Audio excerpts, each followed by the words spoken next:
There are 168 hours in a week. We go to church for 1 hour. What about the other 167? Cue this podcast. We're here to bring the church to you the rest of the week. I'm David Vogel, the Director of Communication here at Central Community Church. I'm Corey Brodel, the Director of Community. We've been to the 1 hour in church. Now welcome to the other 167.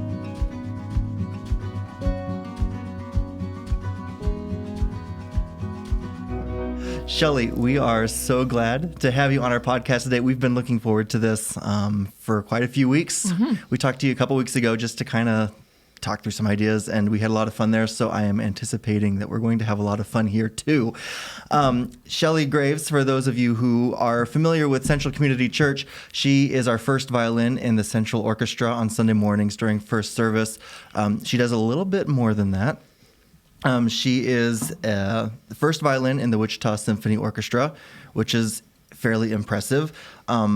She also has played all over the place, including Carnegie Hall, which is kind of like that one place that's like Mecca in America to go play. I'm not even a music person, and I've heard of that. I know. I can die now because I had that opportunity, because once you reach that, there's really nowhere to go after that. So, yeah. You just go back and go again.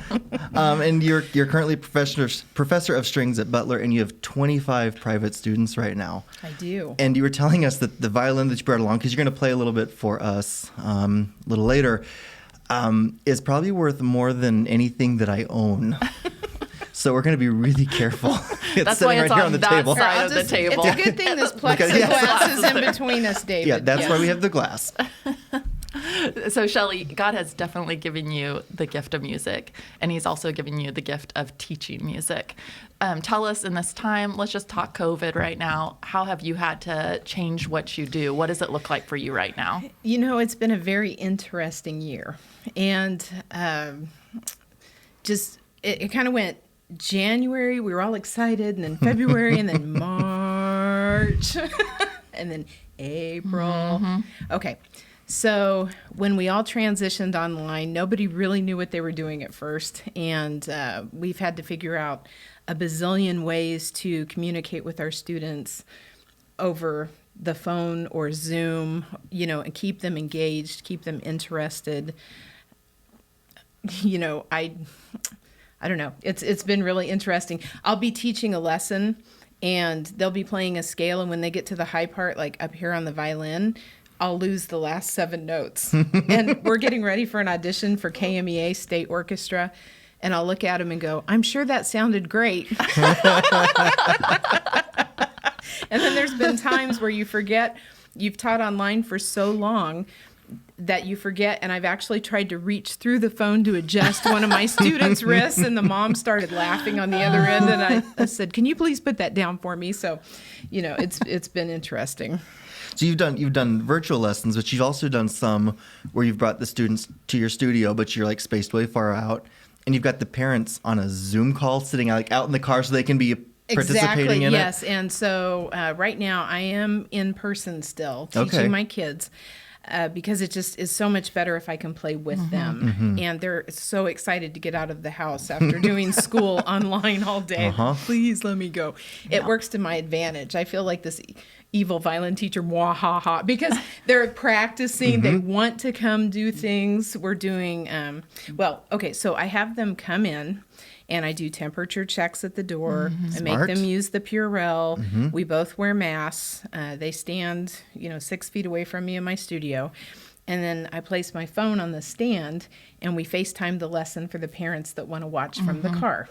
So they're right there. They still know what's going on. And I love that you can still keep it personal. Like the parents want to be a part of that. My son takes piano lessons, and his are all on Zoom. But the way she keeps it personal is she asks those personal questions with him and really connects with him, and then they get into the lesson. So I think you guys, even with the parents and saying you have to Zoom them or FaceTime them, just that little personal touch that we can do right now is really nice. My students have been hysterical too. Like on the phone when I first come on, if it's a FaceTime call, one of them, all I saw was his hand come up on the screen and go like this. And I've gotten some puppet shows. And well, I like what you said, that this has worked to your advantage. Like that's like the one positive thing that's come out of COVID is kids are excited to practice their instruments. Yeah, they want something to do. They're like, please let me practice. And you don't ever hear that. Yeah. So. Yeah. Well, it's kind of, I mean, music, it seems like no matter what the situation is, it kind of gets you through hard times. And that's, yes. Can you speak to that a little bit? Absolutely. My quartet has done some porch concerts to try to keep the encouragement going. People miss live concerts. Yeah. They just do. I mean, you can only watch so much online. And so we just did some free concerts. I'm like, come on over to my house. And we did a Good Friday concert. And it was very meaningful.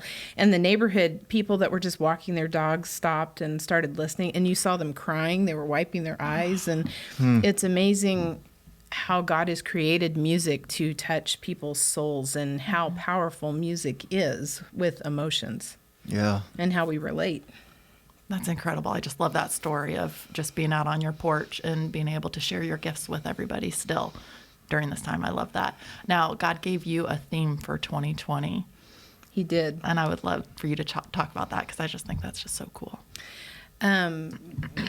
Great is thy faithfulness. God has been very faithful to me this year, despite losing most of what I do other than teaching. I mean, literally everything was taken away where I'm out performing every evening usually, or now we have been fortunate to retain weddings lately. They kind of got stacked on top of each other.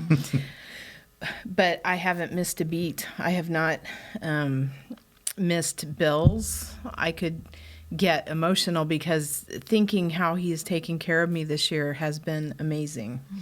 And just, you know, people have sent me money out of nowhere. I didn't ask for it. And I would receive a check in the mail for $500 from a wonderful choir person that said, we know that you're missing jobs right now. And I mean, it's just overwhelming, you know, the family of God and how we take care of each other and how God uses people.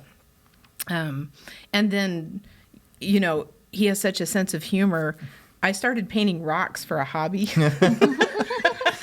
2 years ago, and whoever knew God would take it and turn it into a side gig. Yeah. I mean, because that is supplementing income right now. It's crazy. So. Okay, everybody get your rock orders in now for Christmas. They're a little Chelley's plug. We get a cut though, right? It's on our podcast. But you've got, speaking of, you know, new projects, you've got another new musical project going on too. Yes, and this, I believe God gave me this vision in May. It was in the middle of the night. I woke up and we had a very depressing Zoom meeting with the symphony, not knowing the future, not knowing, you know, and I was looking at all my colleagues' long faces over Zoom, just thinking, this isn't happening. I'm not just going to roll over and not play, you know. And because they said all of our concerts are canceled, even into 2021, they don't know what's going to happen. They have to wait and see what other symphonies are going to do. So I was thinking about all of this, and the idea came to start a professional conductorless chamber orchestra, just strings, because fortunately we don't have to worry about corona germs. Yes. Sorry, woodwinds and brass. I love you. Violin. You know I do. But yes, and but all strings. We can socially distance, and it's just getting it started. The name came to me.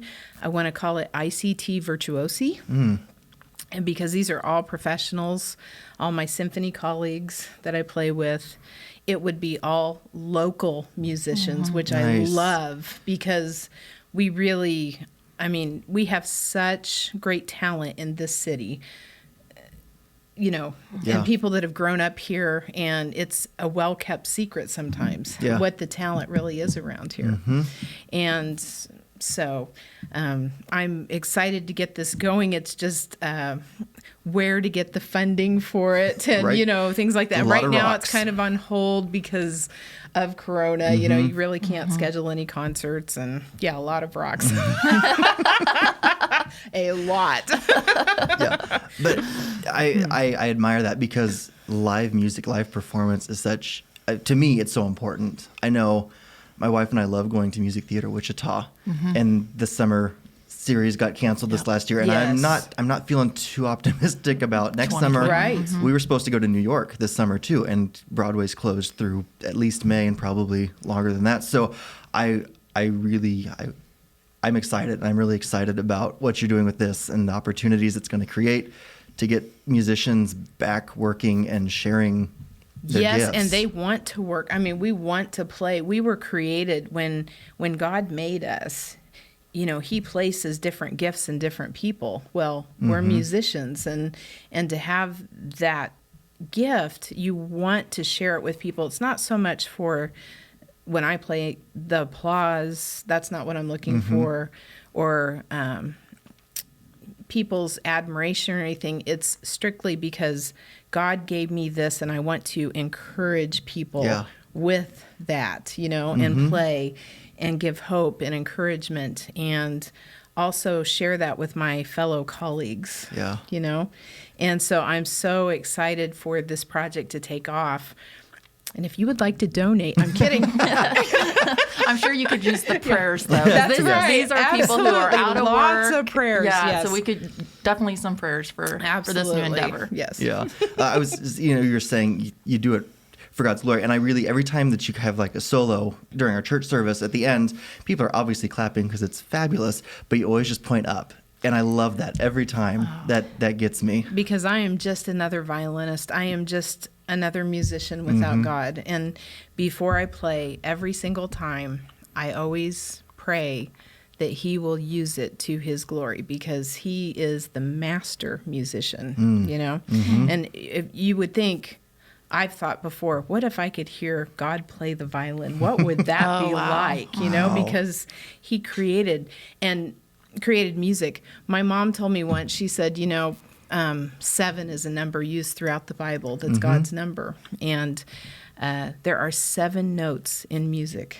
Everything is based off variations of those 7 notes. Yep. Wow. That's very cool. And you think of all the music that's written throughout eternity. Yeah. All the different songs that you can do with 7 notes and variations that's incredible. of that. Wow. Well, I got goosebumps, so I'm good. I'm done. We're gonna ask you to play a Christmas song. I have to say, I'm sorry, I keep jumping in and asking questions. I have to say, I think one of my favorite things about you, before we let you play, is you have incredible peripheral vision, I think. Because I'll be watching the screens during church, and they'll put the camera on you, and it's like you just know, and you just smile while you're playing. It's amazing. My kids actually notice it. Like, look, Miss Shelley's up there. Look, oh, and you're just like, oh. I'll give you the side eye.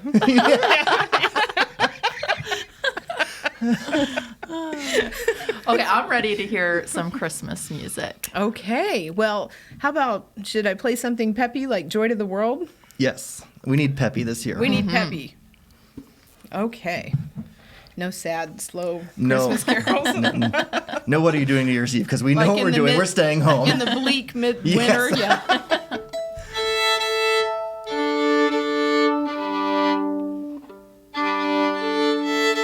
Sorry, hazard of being a string player is you want to make sure it's in tune. Tuning up is the best sound. It's so much anticipation tuning's a good in thing, there. trust me. Okay.